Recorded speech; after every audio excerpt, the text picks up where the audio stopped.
The Voice 7, Pascal Obispo fond en larmes pendant l'hommage à Morane. Grand moment d'émotion ce samedi 12 mai sur le plateau de The Voice. Les 4 finalistes ont rendu hommage à Morane en reprenant son titre sur un prélude de Bach. Bouleversé par la perte de son ami, Pascal Obispo n'a pas pu retenir ses larmes. La variété française a perdu l'une de ses plus grandes voix.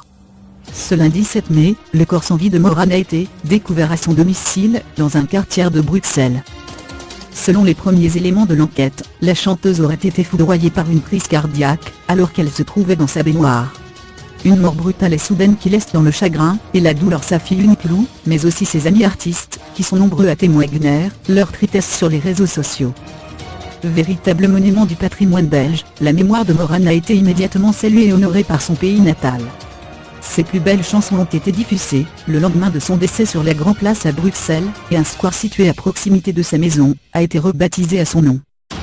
La chanteuse révélée par Starmania occupait aussi une place très importante dans le répertoire de la chanson française, et la célèbre émission The Voice a justement voulu rendre hommage à cette voix suave, qui marquera à jamais les mélomanes.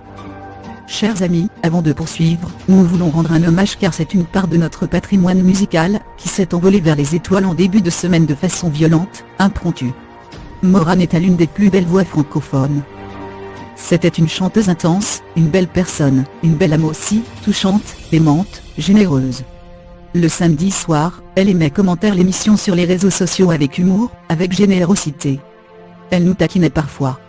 Ce soir on pense très fort à elle et on voudrait lui dédier cette finale, a déclaré Nico Aliaga ce samedi 12 mai.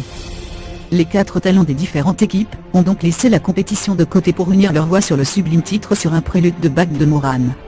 Un moment rempli d'émotions qui a énormément accent aiguement touché Zazie, qui est resté immobile dans son fauteuil pivotant, les yeux embués. De son côté, Pascal Obispo a bien eu du mal à cacher le chagrin qui le ronge depuis la disparition de son amie Claudine.